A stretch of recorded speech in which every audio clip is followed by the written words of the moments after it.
Hey guys, it's Terrence. Thought I'd take a few minutes to give uh, some of the possibilities in tonight's Fever Sparks matchup at LA. Right for LA, what I say or don't say are merely with reference to our most recent game with the Sparks. Uh, Offensively, for LA, that is, they have to get more paint touches.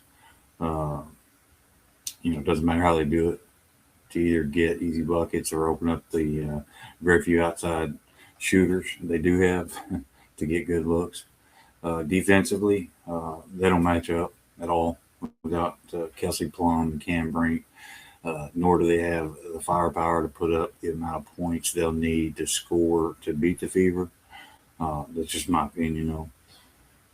If the coaching staff really wants to win, right, I'm not going to sit here and say that any team doesn't have a chance to win because that's ridiculous. They do. They're just going to have to do things, outside of what they normally do. Especially given the amount of points they will be short without KP. But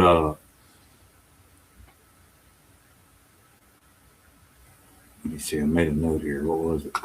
Let's see. All right. They'll have no choice really defensively. They're going to have to put the pressure on, and like I say, that's always anything you do is always risk or reward. Uh, y- there really is no risk in this case though because the Vegas I don't think or um, fans would give the Sparks a lot of uh, much chance, I should say, in this game, right? But if the Sparks are going to win, they're going to have to play, trapping variety defense all game long, tip off, final buzzer, and bring like every ounce of energy that they absolutely have. Every player that plays, be where they're supposed to be. Cut off passing lanes, fill the gaps, just the normal stuff, right? Make their layups. Same as kind of goes for us too, but yeah, half to three-quarter court defenses, right? And stick with it, no matter if it's working or not, right? If Fever get a few buckets, okay, so what? You just gotta stay with it because it's not something that they're used to playing against, um, and of course Caitlin will be on restricted minutes, so uh, at least half, if not a little more than half of the game. Uh, Kate and Clark won't even be in the game, so that's going to be your opportunity to take advantage, and then of course the entire time the team will get the additional work on those types of defenses, which like I say they may end up working out great for you, and you find a few things that you can squeeze into your normal defensive plans that work, but either way, like I say, that will you know you just have to and then make the most the Fever turnovers. Like I say, when CC's not in the game, because as everybody knows, kind of goes without saying, but she has whatever 5, 6, 7 turnovers, 8, 9, whatever it is. It doesn't matter. Half or more will just be drop passes, missed passes. I don't know what you want to call it, fumbles. Uh, but either way, they need to run, or at least to me, they need to play at the very minimum 3 to 4 different variety of zone type trapping defenses. When I say zone, is so players don't get confused. They'll have an area, right? It's not rocket science. Obviously, it is a little higher level than middle school, high school, college ball, but at the same time, uh, these are things that are out of the norm for professional variety teams. So you start throwing those things out, and you're going to cause them to use timeouts. You're going to cause a little bit of chaos, which is what you're trying to do in a nutshell. When they say you want to muddy things up, you don't need 100-point game. Uh, or sorry, yeah, you don't want the Fever having a 100-point game. You can't win that game. So, you know, yeah, muddy it up, slow it down, whatever the case may be. Or, like I say, if the defenses are working, you're getting the turnovers, making the layups, uh, you know, lay up, uh, uh, you know, pass out for three, thing, etc. You get the idea. But yeah, like I say, 3 to 4. Like I say, it's just off the top of my head. If it was me, it's not me. Will they do that? Probably not. They'll probably go with some variety. Man and trap. In specific spots on the floor and things of that nature. And give up the cross court pass. But they say that's just if they want to have an opportunity to win, they don't have a choice but to do like I'm saying, which is throw caution to the wind, and because they're what they typically do, what's on film and what everybody has already seen and knows isn't going to work. And that's not because the coach of the Fever watches film, because apparently she doesn't. But Caitlin's very smart, and she, like a Tom Brady or somebody, she does pass that information along to those that she's playing with. Um, now, unlike just say against the Aces, right? And for the whole game, we ran. There I go again. The Fever ran the most basic offenses. I mean, you're talking, a pin down, one screen, a drag screen, a zoom action, or a pin down on both sides, at the same time. All the while, of course, the Aces should have known that the ball was going to Kelsey Mitchell. Matter of fact, I said it in my game preview. It's probably my fault because I didn't get the video out soon enough so that they could all see it and go, "Oh shit!" And then but I thought there again, that's just my bad, I guess, for thinking that Becky Hammond was actually paying attention when she was over there assisting with the San Antonio Spurs. So it's totally my bad for, I guess, giving her a little more credit than I should have. Then again, they were half game up. They knew before the game was over they were full game up on the Lynx.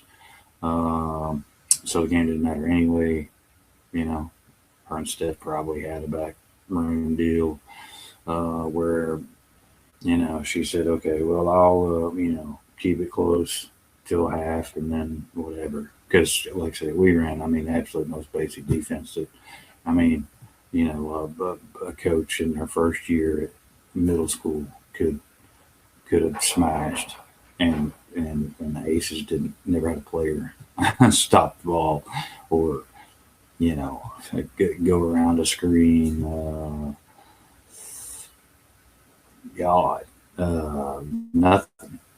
I said in the pregame, if we're heavy on the, if we're heavy on the right side, obviously whether it was Aaliyah Boston, and a pin down for Kelsey Mitchell, which was a great screen, probably the best one I've seen AB make all year. But Kelsey comes off clean. It was easy. Just a little. All you had to do was just put the ball out there somewhere, in about 10, 12-foot gap, and it would have floated to Mitchell. But, that's the way the game plan was for the Fever last game, the offense. And of course, it was low risk. Obviously, with only 80 points in a game, it was low reward also. But, I made mention in a chat here the other day, how many games you think we've won all year. I haven't scored only 80 points, and it was one game.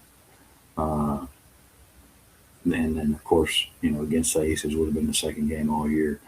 And we'd have won having only scored 84 or less points. But anyway, the Fever just, they can't get carried away with, well, we beat them by 24 last time. Well, last time they kind of shot like shit. They only had like 23, 24 rebounds. Like, come on. I mean, that may be as bad as they can play. Now, granted, we didn't have Kevin Clark either last time we played them. So, that'll change things some too. So, I expect it probably to be about the same. Depending on how much playing time she gets, how efficient she is, how well she's doing, and whatnot. But let's see, offensively for the Sparks, there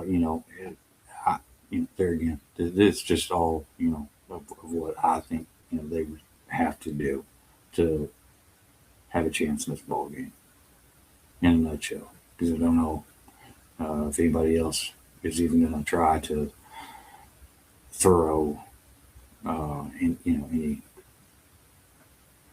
like, say, if you're the LA Sparks, you're a player, you take some pride in what you do, right? I mean, that's what they get paid to do. The coaching staff, well, you take some pride in what they do. So, like I say, sometimes you got to throw caution to the wind. Nobody is expecting you to win this game. They don't give you any chance.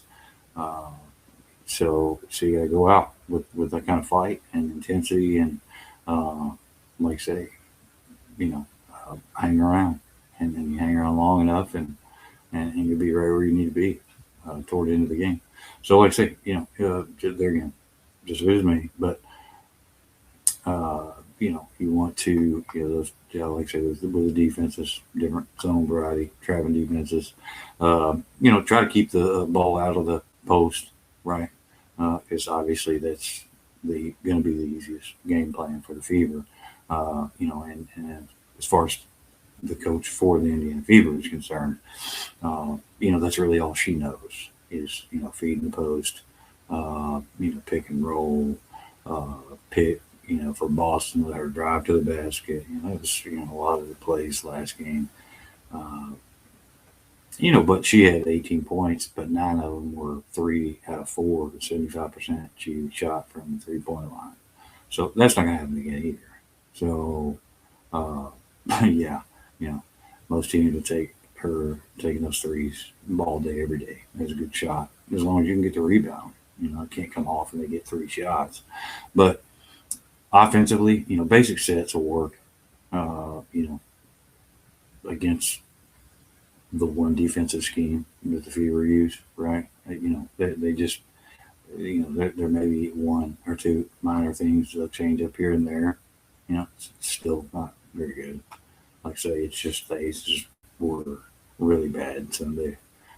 There's no other way to say that. Nobody really did, especially, it's, all they had to do was, clog the paint and stop ball, for God's sakes. And I mean, there's 10 or 15 points, so there you are.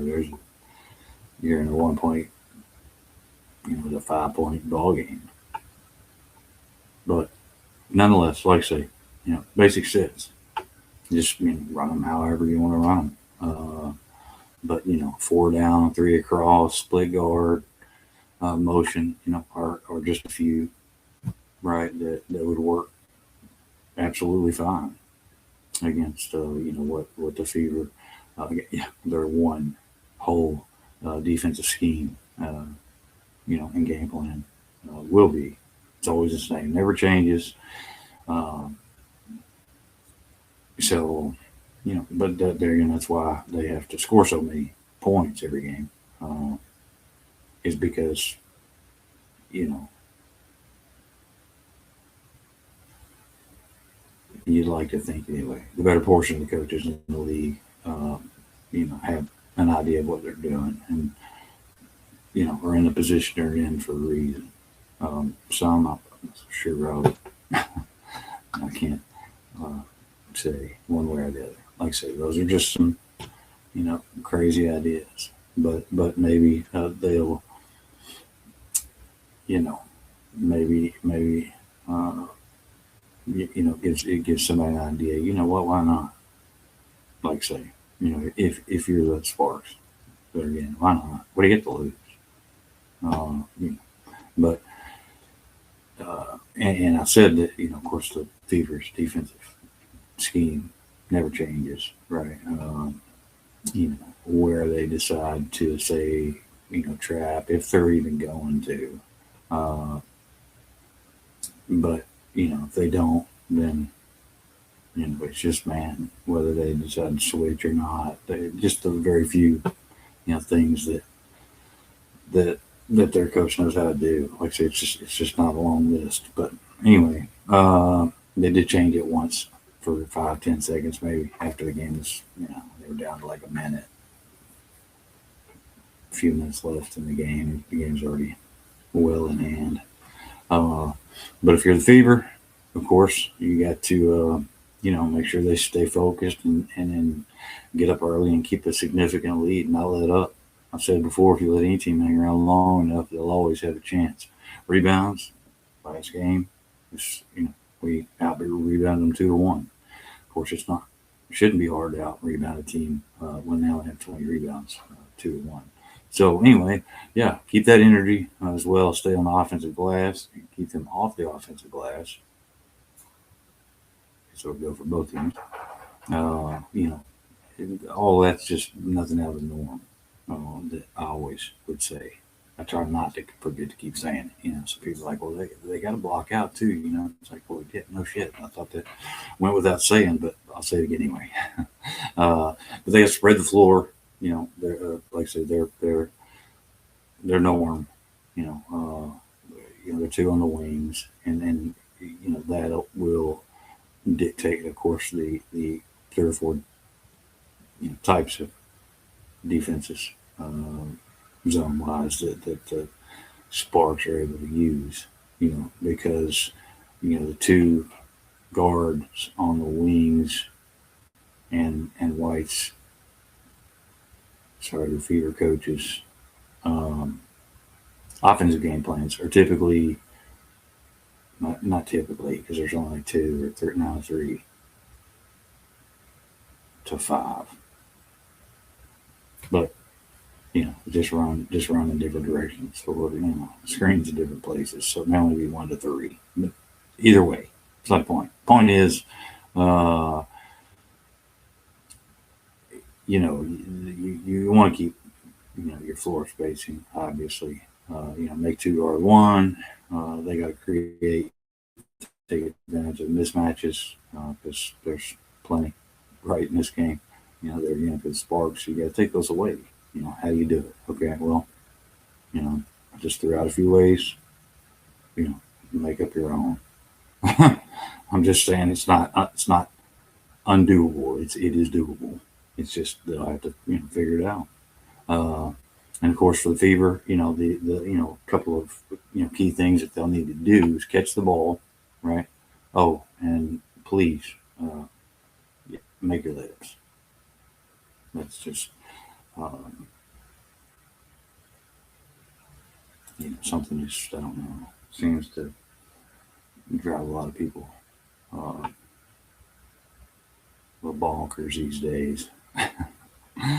Understandably, but I hope you guys all have a wonderful evening, right? And that the Fever have a good game, or Sparks, whichever team that you're rooting for. I'm just hoping, Caitlin has some time to get her legs back under her and, get some playing time. And otherwise, we'd just like to see some, consistent ball. Otherwise, out of the Fever, with or without Caitlin in the lineup. The other things that, are out there and, will she go play somewhere else? Will, Steph White be told to leave? Will, Caitlin Clark stay and just be miserable with the coach that they have? Think all of those things. I'm not getting into all of it. I'll let those guys, that post a lot of videos every day. go over those things. But so anyway, see you guys.